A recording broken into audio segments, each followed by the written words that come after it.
നമസ്കാരം, കൊട്ടാരക്കര മീഡിയയിലേക്ക് സ്വാഗതം. ആശാവർക്കർമാർക്ക് പിന്നാലെ സംസ്ഥാനത്തെ അങ്കണവാടി ജീവനക്കാരും സമരത്തിലേക്ക് നീങ്ങുകയാണ്. വേതന വർധന ഉൾപ്പെടെ നിരവധി ആവശ്യങ്ങൾ ഉന്നയിച്ചാണ് സമരം. ഈ മാസം 17-ാം തീയതി മുതൽ സെക്രട്ടേറിയറ്റിന് മുന്നിൽ സമരമിരിക്കാനാണ് ഇവരുടെ തീരുമാനം. ഇന്റർനാഷണൽ അങ്കണവാടി എംപ്ലോയീസ് ഫെഡറേഷന്റെ നേതൃത്വത്തിലാണ് സമരം നടത്തുന്നത്. വിഷയത്തിൽ ഇന്നലെ ആരോഗ്യവകുപ്പ് മന്ത്രിയുമായി നടത്തിയ ചർച്ച പരാജയപ്പെട്ടിരുന്നു. സമരം പ്രഖ്യാപിച്ചതിനെ തുടർന്നായിരുന്നു മന്ത്രി വീണ ജോർജുമായി ചർച്ച നടത്തിയത്.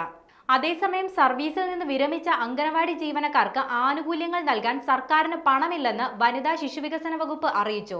വിരമിച്ച ഒരു അംഗനവാടി ജീവനക്കാരി മുഖ്യമന്ത്രിക്ക് നൽകിയ പരാതിയിൽ അംഗനവാടി വർക്കേഴ്സ് ആൻഡ് ഹെൽപ്പേഴ്സ് ക്ഷേമനിധി ബോർഡ് ചീഫ് എക്സിക്യൂട്ടീവ് ഓഫീസറെ ഉദ്ധരിച്ച് ഇടുക്കി ജില്ലാ വനിതാ ശിശുവികസന ഓഫീസറുടെ മറുപടിയിലാണ് ഫണ്ടില്ലെന്ന് വ്യക്തമാക്കുന്നത്. സർക്കാർ ഫണ്ട് അനുവദിക്കുന്ന മുറയ്ക്ക് മുൻഗണനാക്രമത്തിൽ ആനുകൂല്യം നൽകുമെന്നും ഇതിൽ പറയുന്നുണ്ട്. 2024 ഏപ്രിൽ മാസത്തിൽ വിരമിച്ച ജീവനക്കാർക്കാണ് ഇതുവരെ ആനുകൂല്യം കിട്ടാത്തത്. ഇവർക്ക് ഇതുവരെ പെൻഷനും കിട്ടി തുടങ്ങിയിട്ടില്ല. വർക്കർക്ക് 2500 രൂപയും ഹെൽപ്പർക്ക് 1250 രൂപയുമാണ് പ്രതിമാസ പെൻഷൻ. ക്ഷേമനിധിയിലേക്ക് 500 രൂപയാണ് ഇവരിൽ നിന്നും പിടിച്ചിരുന്നത്. 20% സർക്കാർ വിഹിതവും ആകെ തുകയുടെ 8% പലിശയും ചേർത്ത് ഇവർക്ക് ലഭിക്കാനുണ്ട്. ഒപ്പം വിരമിക്കൽ ആനുകൂല്യമായി 15,000 രൂപ എക്സ്ഗ്രേഷ്യവും കിട്ടണം. ഇത് നൽകാനാണ് ഫണ്ടില്ലാത്തത്.